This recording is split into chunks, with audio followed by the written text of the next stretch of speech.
Once upon a time, in a cozy little cottage near a big green forest, lived a mother pig with her 3 little sons. They were happy and grew up strong and smart. One sunny morning, Mother Pig gathered her 3 little pigs around her. She looked at them with love and said, "My dear little ones, you are all grown up now. It's time for each of you to go out into the world and build a home of your own.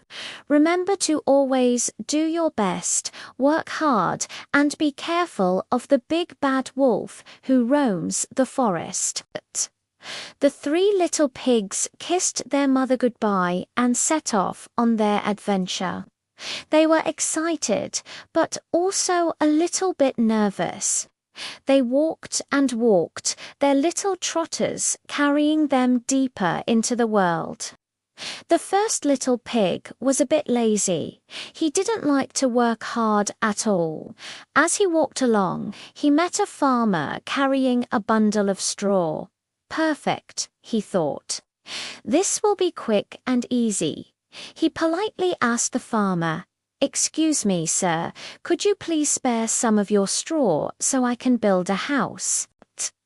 The kind farmer agreed, and the first little pig quickly gathered the straw.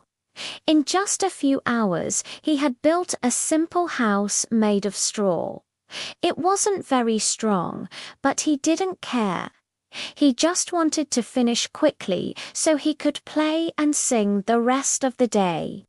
So he sang, "I built my house of straw, I built my house of hay, I'll toot my flute and play all day, and dance the hours away." The second little pig was a little less lazy than his brother, but he still preferred playing over working. Soon he came across a man with a cart full of sticks. He thought, "A house of sticks will be stronger than straw, and it won't take too long to build." So he asked the man, "Sir, would you be so kind as to give me some of those sticks to build my house?" The man gave him a large bundle of sticks, and the second little pig got to work. He tied and stacked the sticks together, and in a day he had a house. It was a bit wobbly, but it looked like a house. He was very proud and started to dance and sing. "I built my house of sticks. I built my house of twigs. Now I can play my fiddle and dance some happy jigs." The third little pig was different. He remembered his mother's words, "Always do your best and work hard." He knew that a house of straw or sticks wouldn't be safe from the big bad wolf. He continued on his journey, looking for the best material. Finally, he saw a man with a wheelbarrow full of heavy red bricks. "This is it," he thought. "This is what I need to build a strong, safe house." He went up to the man and asked, "Please, sir, could I have some of your bricks to build a house?" The man saw how determined the little pig was and gave him a good pile of bricks. Building a house of bricks was very hard work. The third little pig had to mix mortar, lay each brick carefully, and build a sturdy chimney and a strong wooden door. It took him a whole week. He was tired, but he didn't give up. While his brothers played, he worked. Finally, his strong brick house was finished. It was beautiful and solid. He felt safe and proud. He said to himself, "I built my house of bricks with a strong foundation. Now the big bad wolf can huff and puff, but he won't cause a sensation."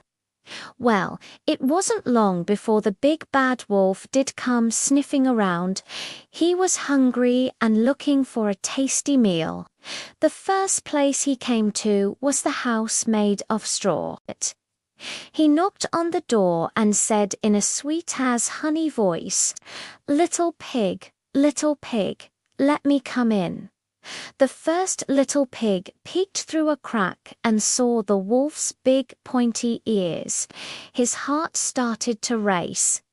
"Not by the hair on my chinny-chin-chin," he squeaked. "Then I'll huff, and I'll puff, and I'll blow your house in," roared the wolf. And he took a deep breath, and he huffed, and he puffed, and he blew the straw house all to pieces. The first little pig squealed in terror and ran as fast as his little legs could carry him to his brother's house of sticks. He banged on the door, shouting, "Brother, brother, let me in. The big bad wolf is coming." The second little pig quickly opened the door, and his brother tumbled inside just as the wolf arrived. The wolf, even hungrier now, knocked on the stick door. little pigs, let me come in," he called out. The two pigs huddled together, trembling, "Not by the hair on our chinny-chin-chins." They cried out together, "Then I'll huff, and I'll blow, and I'll blow your house in," the wolf bellowed. He took a giant breath and he huffed, and the house of sticks creaked and cracked and fell apart completely. The two little pigs screamed and ran for their lives. They didn't stop until they reached their brother's house of bricks. "Help! Let us in! The wolf!" they shouted, pounding on the strong wooden door. The third little pig calmly opened the door, let his frantic brothers in, and bolted it securely behind them. Soon they heard a loud knock. It was the wolf. Little pigs, let me in," he demanded, his voice now gravelly with anger. The three pigs, feeling safe behind the strong walls, shouted back, "Not by the hair on our chinny-chin-chins. Then I'll huff, and I'll puff, and I'll blow your house in," the wolf roared, more determined than ever. So he huffed and he puffed, but nothing happened. The brick house didn't even shake. He huffed again, and he puffed again, turning red in the face. But the house stood firm. The wolf was furious and exhausted. He couldn't believe it. But this wolf was a clever wolf. He decided to try and trick the third little pig. "Little pig," he called out in a friendly voice, "I know where there's a lovely field of turnips. I can come for you tomorrow morning at 6, and we can go together." The third little pig was clever too. He said, "Okay." But the next morning he got up at 5, went to the field, gathered a basket of turnips, and was back home cooking them for breakfast long before the wolf arrived. At 6, the wolf knocked. "Little pig, are you ready?" The little pig smiled and said, "Ready. I've already been and come back, and I have a lovely pot of mashed turnips cooking. Would you like some?" This made the wolf very, very angry. He tried again. "Little pig, I know where there's a delicious apple tree down at Merry Garden. I'll pick you up at 5 tomorrow morning."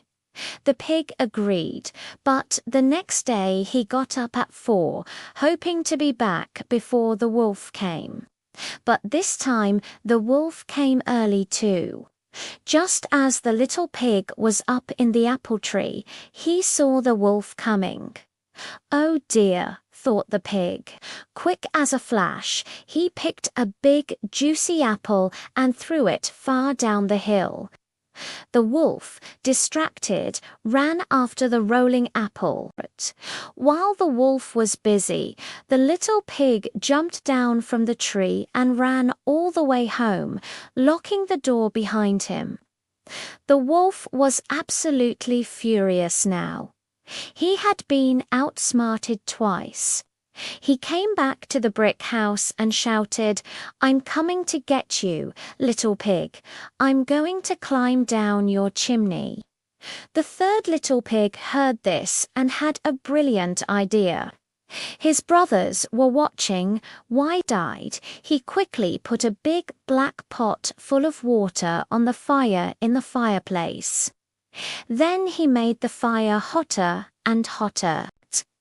The wolf climbed onto the roof. He could smell the pigs inside, and it made his mouth water. He found the chimney and began to slide down. "Here I come," he shouted, but he didn't land on the floor. Instead, he fell right into the big pot of boiling water. Splash! With a yelp of pain, the wolf shot straight back up the chimney and ran away into the forest, never to be seen again. The three little pigs cheered. They were safe. The first two pigs felt very sorry for being so lazy. They thanked their clever, hard-working brother for saving them. From that day on, they all lived together in the strong brick house, and they learned that hard work and doing your best really does pay off, and they all lived happily ever after. Thanks for listening. I hope you enjoyed the story. Make sure to like and subscribe for more tales.